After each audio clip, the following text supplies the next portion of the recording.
എല്ലാവരും അറിഞ്ഞു കാണും നെന്മാറയിലുള്ള കേസ്. ഒരു സിനിമയിൽ ഇന്ദ്രജിത്ത് പറഞ്ഞതുപോലെ പാമ്പ് ചത്ത വാർത്ത പരന്ത് ചാവും വരെ. എല്ലാവരും മറന്നു തുടങ്ങിയിട്ടുണ്ടാവും. പുതിയ കേസുകളൊക്കെ വരുമ്പോഴേക്കും അതിൻ്റെ പിന്നാലെ പോകും. നഷ്ടപ്പെട്ടവരിലേക്ക് മാത്രമായിട്ട് നഷ്ടം ചുരുങ്ങുന്ന ദിവസം വരും. ആ കൊച്ചുങ്ങൾക്ക് മാത്രം നഷ്ടം, വേറെ ആർക്കെന്ത്? പരാതി കൊടുക്കാൻ പോയിട്ട് നടപടി എടുക്കാത്തതിനെ തുടർന്നാണ് ഈ സംഭവം. പ്രതിയെ പോലീസിന് പേടിയാണെന്നാണ് പറയുന്നത്.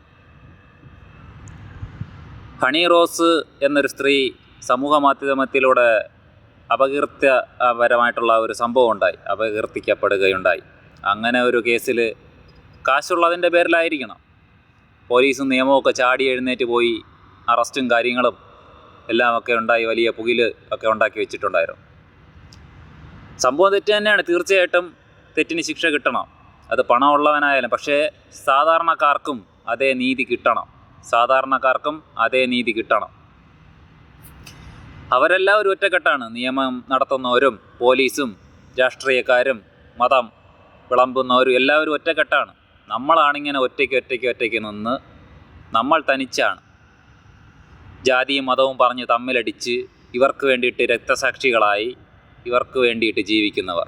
ഈ ജയിലിൽ നമ്മുടെ കൂട്ടത്തിലുള്ള കൊച്ചുമക്കളെയും ഈ കൊലപാതകങ്ങളൊക്കെ നടത്തിയിട്ട് പോകുന്നവരെയൊക്കെ തീറ്റിപ്പോറ്റേണ്ട ചുമതല നമുക്കാണ്. നമ്മൾ ഒറ്റയ്ക്ക് നിന്ന് ഈ ജാതിയും മതവും പറഞ്ഞ് തമ്മിലടിച്ച് കുറേ പേരങ്ങ് UP-യിലും മഹാരാഷ്ട്രയിലൊക്കെ അവിടെ നടക്കുന്നത് കണ്ട് അപ്പോൾ ചാടി എഴുന്നേറ്റ് കമൻ്റ് ഇടാൻ വേണ്ടി വരുന്നവരുണ്ട്, ജാതിയും മതവും നോക്കി. ഇത് എത്ര നാളിങ്ങനെ മുമ്പോട്ട് പോകുന്നു നിങ്ങൾക്ക് വല്ല നിശ്ചയമുണ്ടോ?